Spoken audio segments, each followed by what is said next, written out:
everybody, and welcome back to my channel. I hope everybody is doing well today, and I thought I would talk about how employment services are failing disabled people, as I had an experience earlier today when I had to go to an appointment at a local job centre welfare office, and I had to tell my advisor that the place where they'd sent me to get employment support isn't working because they keep trying to force me into group work situations like group interview skills and other interview like job search sessions, which I can't do due to my anxiety, and therefore lead me into panic. So therefore I've withdrawn from going to that service for that reason, and obviously this can cause me problems with future benefits and etc. But I finally told my advisor today. She actually really did listen to me. I was actually really impressed that she took the time to listen to me. She respected my opinion. She put it down on my record that I'm not coping with going to the service because I feel like I'm under pressure to do group work stuff, and that I should be getting one-to-one support for my disability. And as you guys know, I have autism, high functioning autism and anxiety disorder. So as someone with autism and anxiety disorder, I thought it's important to talk to you guys about how I feel the disability services are failing people with not just my kind of disability, but physical disabilities, intellectual disabilities, emotional and mental health disabilities, and physical disabilities. When people like the job centre refer someone like me for a place that is meant to be disability friendly and disability trained and a disability confident employer, they set you up with what they call a recruitment advisor, employment advisor, the technical words for it, and they are meant to be the ones who are meant to help you do the best to look for work and to support you into the right kind of work. Unfortunately, this hasn't happened for me. Again, I've had previous experiences with this going wrong, and they keep trying to force me into like charity work and that kind of stuff. I'm not wanting to do that kind of work.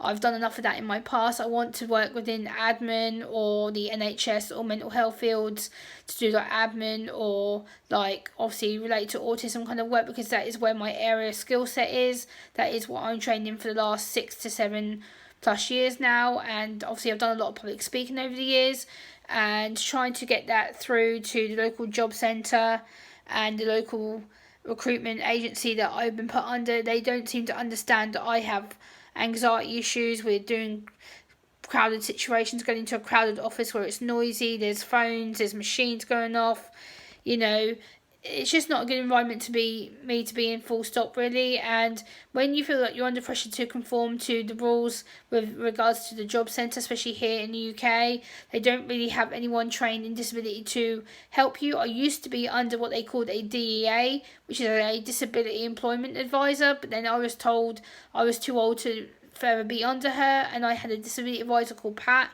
who's absolutely lovely. I wish to be put back under her, really, even though I am technically too old to be underneath her now as her client. But they don't know what it's like to work with disabled people. You are treated as a number, you are seen, you are talked to, and you are put straight out the door. Like, they don't understand what it's like to be disabled. They don't understand what it's like to live with a long-term health condition. Like, my condition will be with me till the day that I die. Autism will be part of me always till death do us part, like you say in marriage, till death do you part.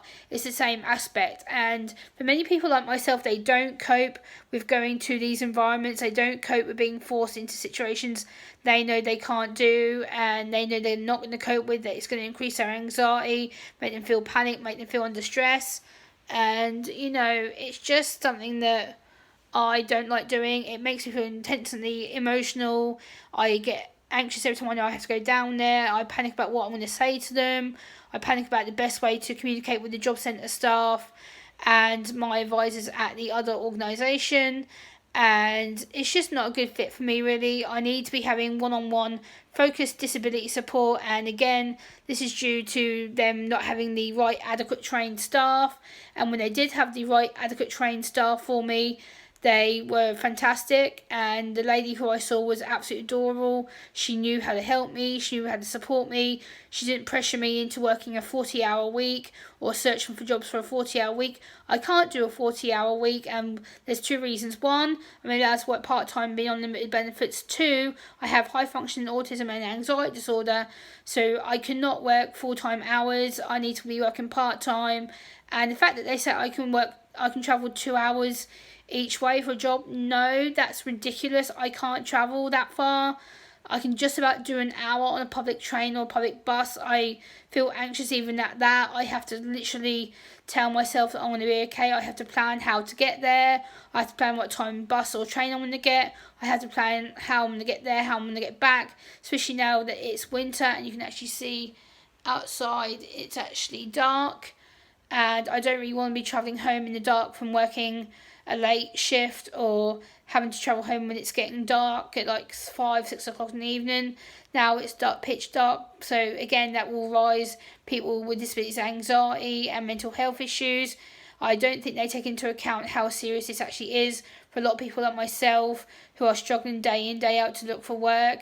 I apply on average for around 40 to 60 applications a week, and I do not hear back from none. It is really disheartening because I have to keep on trying to not risk my benefits, but it is really hard when you're feeling that you're being ignored, you're being judged, you're being discriminated against, which I know is common fact, because when employees see the word autism or anxiety disorder, when you have to declare, do you have any medical issues on your application form? I have to, and then I'm being told, oh, you don't legally have to declare it. Yes, I do, because I'm medically diagnosed. So for me, I am already an outsider. I'm someone who is not wanted or accepted by a lot of the employers here in the UK. I do so many applications, I feel really disheartened, I feel really drained, I feel really lost, I feel really shut down. And when they suggested me to go to these job search events, which obviously I have to go to be actively looking for work, which I understand that, but again, it isn't a helpful environment for me because it's crowded, it's noisy, it's smelly. You don't really get spoken to apart from it's like, hi, how are you today, kind of thing. Like, what kind of work are you looking for? And then when you tell them, they say, oh, fill out our application form online, we'll get back to you. No one ever replies to me. Like, I'm sick of it. It's just ridiculous.